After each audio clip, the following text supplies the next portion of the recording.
Turn it off. So no. We got complaints. It's low volume. I have a permit. I'm not breaking the law. Don't argue with me.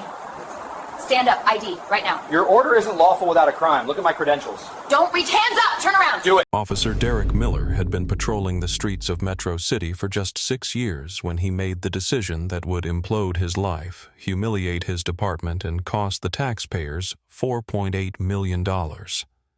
He was 32 years old, young enough to still have ambition, but old enough to have developed a dangerous sense of entitlement. He walked with a swagger that suggested he was the law rather than a servant of it. He believed his badge granted him immunity from consequences and that his instincts were sharper than the Constitution. But on a bright, sunny Saturday afternoon in Oak Haven Park, those instincts would fail him spectacularly. He was about to go toe-to-toe with a woman who didn't just know the law, she wrote the indictments that put career criminals behind bars. Before we dive into the details of this catastrophic lapse in judgment, tell me, where are you tuning in from today? If you believe that no one is above the law, especially those sworn to enforce it, please hit that subscribe button. We need your help to keep exposing these stories and demanding accountability. Oak Haven Park is the crown jewel of the city's north side. It's a sprawling expanse of manicured green lawns, ancient oak trees, and limestone pavilions that host family reunions and birthday parties every weekend. It's the kind of place where the grass is always cut to a perfect 2 inches, and the air smells like charcoal grills and blooming magnolias. It was 2:00 p.m. on a Saturday in mid-May. The sky was a piercing blue without a cloud in sight. The park was alive with activity families throwing frisbees, joggers on the perimeter trail, and couples pushing strollers. It was the picture of suburban tranquility. Sitting at the Pavilion 4, a secluded stone structure near the duck pond, was Elena Ross.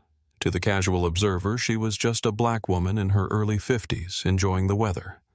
She wore a linen sundress, a wide-brimmed sun hat, and oversized sunglasses. She was reading a hardcover biography, sipping iced tea from a thermos, and listening to soft jazz playing from a small, high-end Bluetooth speaker sitting on the picnic table. The volume was low, barely drifting past the edge of the pavilion's concrete slab.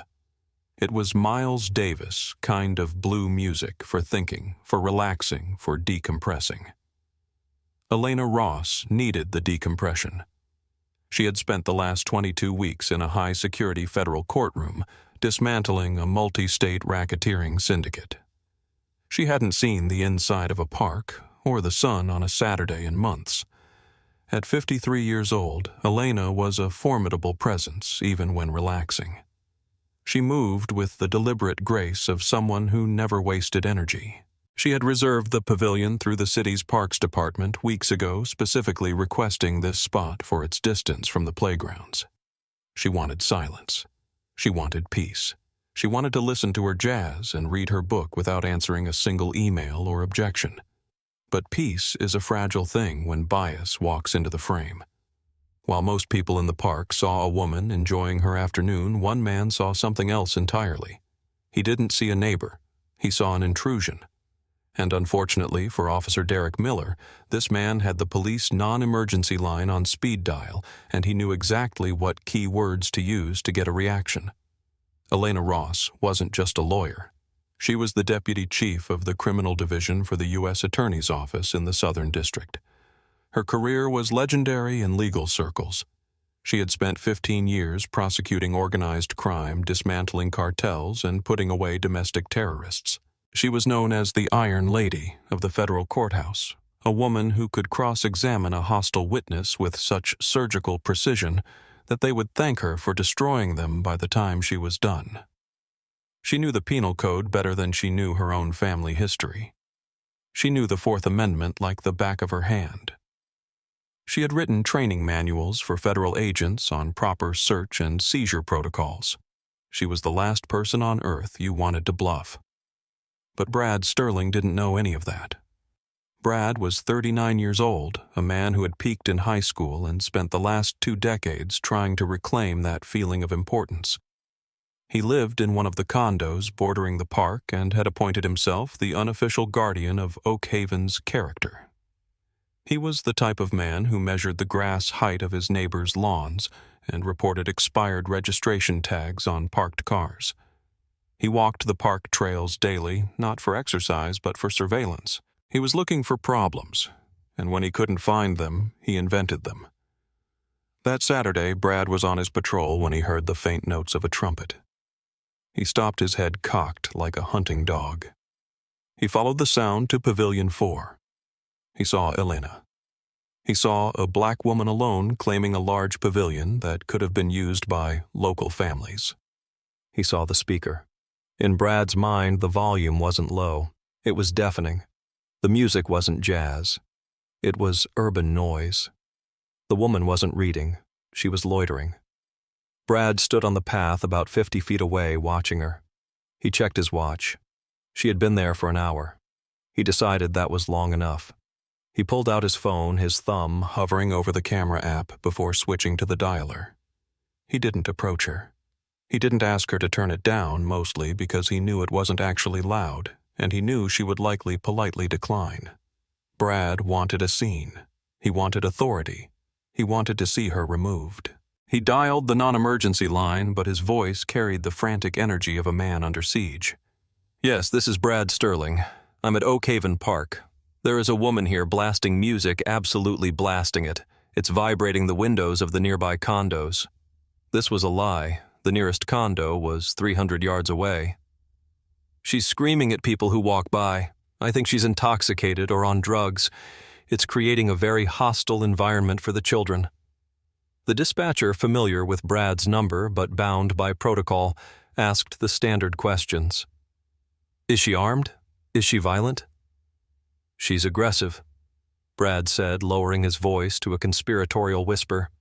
"She looks like she could be armed. She's staring me down right now. I don't feel safe. You need to send someone before this gets out of hand. It's gang-related music." The call was logged. A disturbance, suspicious person ticket was printed, and Officer Derek Miller, patrolling 3 streets away in his cruiser, saw it pop up on his computer terminal. Officer Derek Miller read the dispatch notes. Subject playing loud music, shouting at passers-by. Possible intoxication, complainant feels threatened. Miller felt a surge of adrenaline. This was what he liked. A tangible problem. A bad actor ruining a nice day. Miller had a reputation in the precinct, and not the good kind. His file was thick with counseling memos, the department's polite way of saying he had a temper. He had 4 formal complaints in the last 2 years. 1 for using profane language with a grandmother during a traffic stop, 2 for escalating verbal disputes into shoving matches, and 1 for an unlawful search of a vehicle that got thrown out of court. His sergeant had told him just last week, "Miller, you need to learn to talk to people. You're a hammer, and you think everything is a nail. Dial it back." But Miller didn't believe in dialing it back. He believed in establishing control. In his mind, the streets were chaotic, and he was the iron fist that brought order. When he saw the call was at Oak Haven Park, his bias kicked into overdrive. Oak Haven, he thought. That's a nice area. If someone is causing trouble there, they don't belong there. He didn't consider that the caller might be exaggerating. He didn't consider that gang music was a racially coded dog whistle from a biased civilian. He accepted the narrative immediately. There is a dangerous person in the park, and it is my job to neutralize the threat. Do you think officers should have access to the history of 911 callers so they know if a caller is a serial complainer? Let me know in the comments below. Miller pulled his cruiser onto the grass, bypassing the parking lot entirely to drive right up to the pavilion path. He wanted to make an entrance. He wanted to shock the subject into submission. He put the car in park, leaving the lights flashing, and stepped out. He adjusted his belt, checked his Bodycam was on. He loved the camera.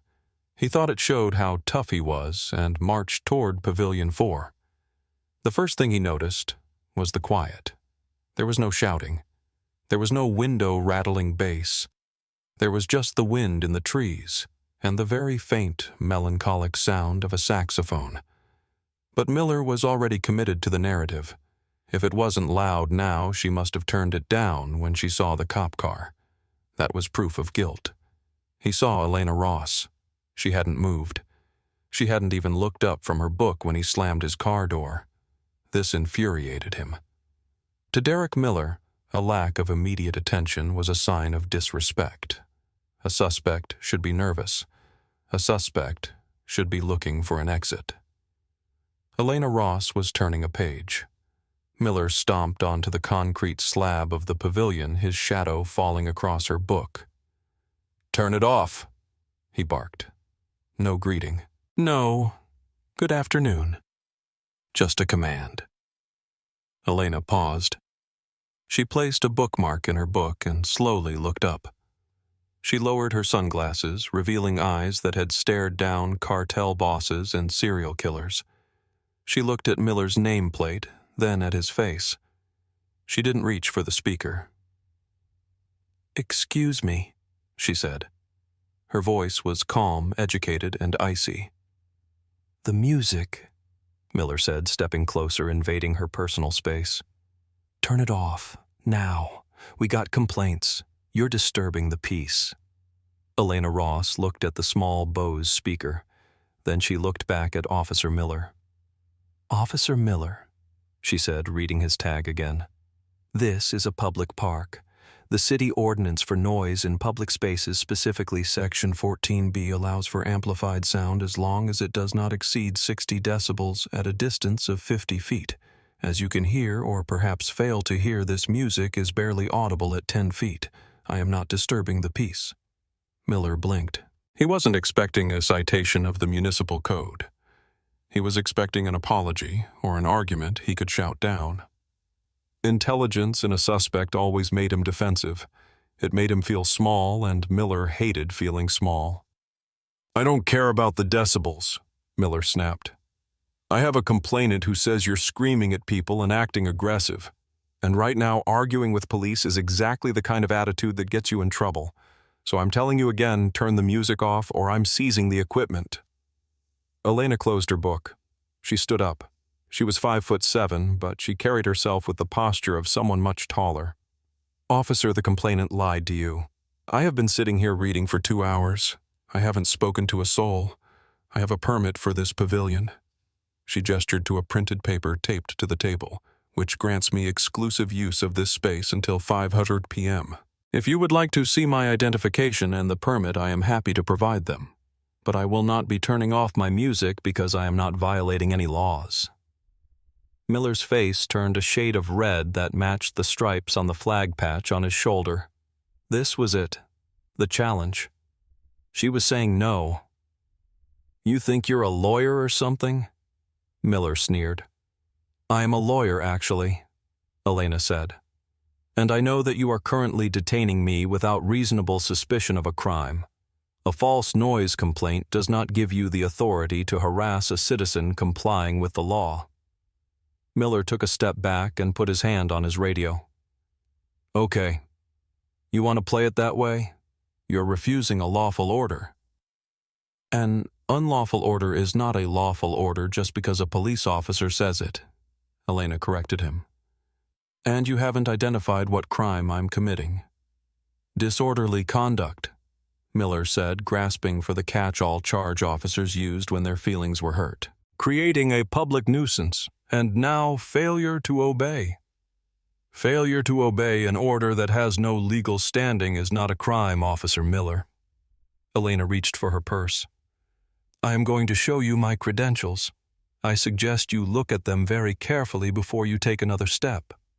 "Don't reach for anything," Miller shouted, his hand dropping to his holster.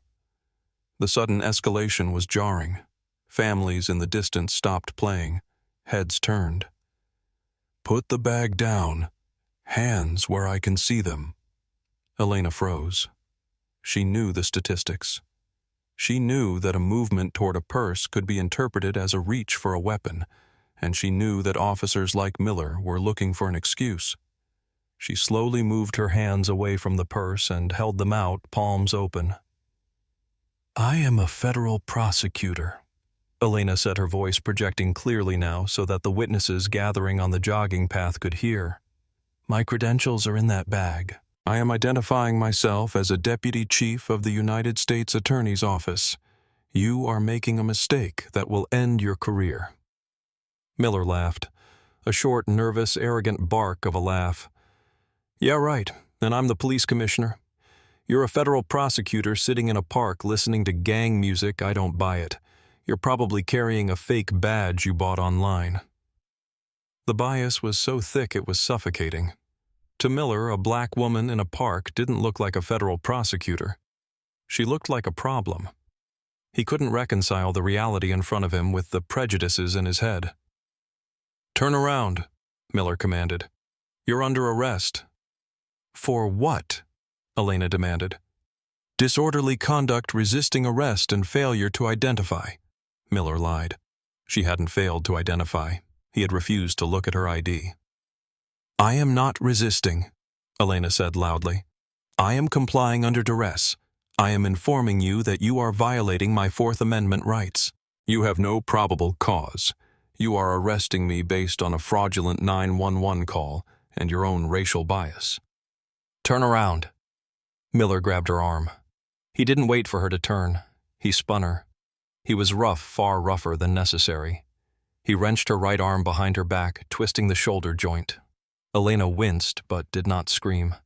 She wouldn't give him the satisfaction of seeing her in pain. Brad Sterling, the caller, had walked closer. He was standing near the path phone out recording. He looked smug. He thought he had won. He thought he was watching justice. He had no idea he was documenting his own demise. That's right, officer, Brad shouted. Take her in. She's been threatening everyone. Elena looked directly at Brad's camera. My name is Elena Ross. I am a U.S. attorney. This man filed a false police report. This officer is arresting me without cause. Miller shoved her forward, pushing her chest against the stone pillar of the pavilion. Shut up. You have the right to remain silent, so use it. I know my rights better than you do, officer, Elena said calmly against the stone. And I know you are required to verify credentials when they are offered.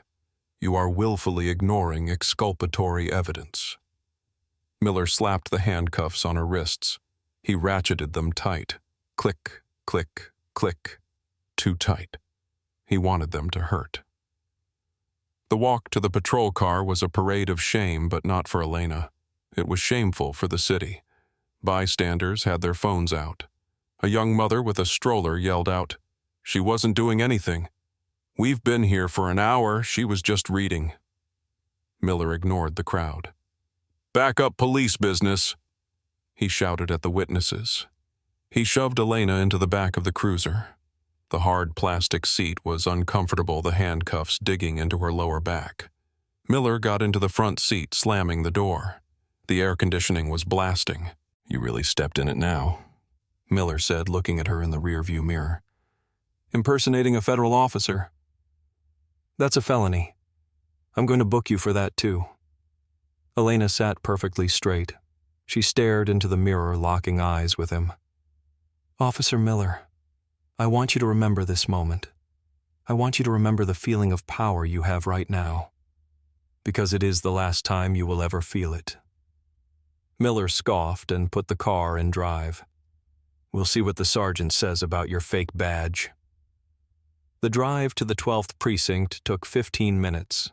Elena spent the time memorizing the ride, the speed he drove, the fact that he didn't seatbelt her, and the way he braked aggressively to toss her around the back seat. She was building her case file in her head.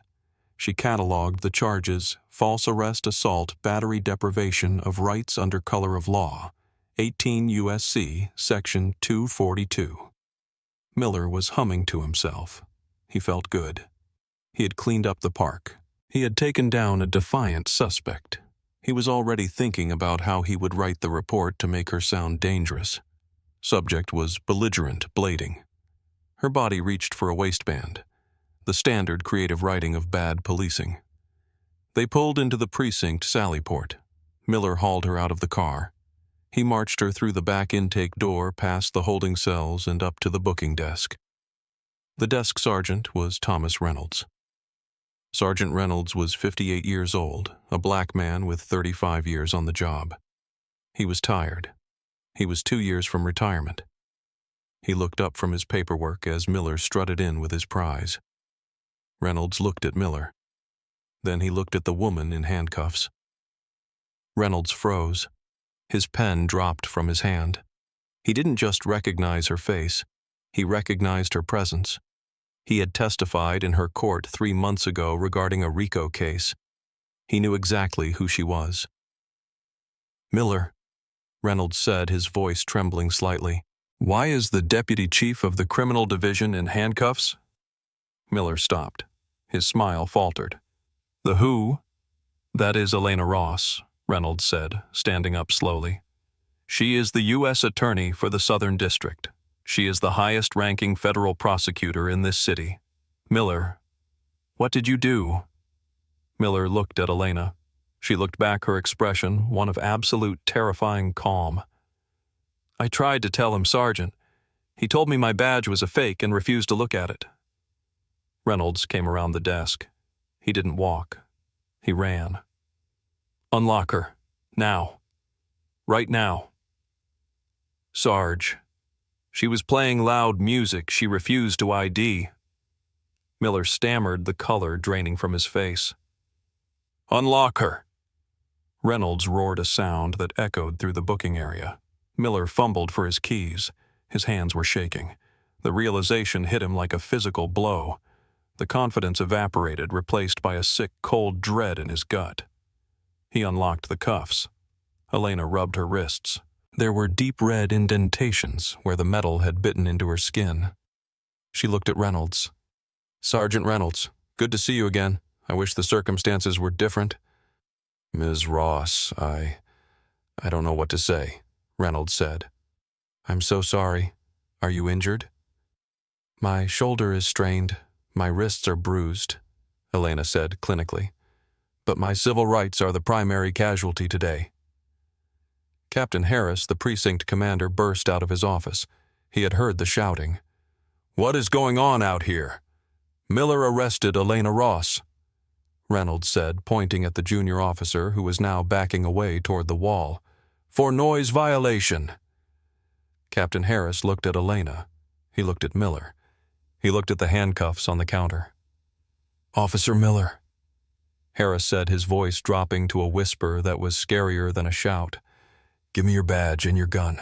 Place them on the counter." "Captain, I didn't know," Miller pleaded. "You didn't verify," Elena interjected. "You assumed.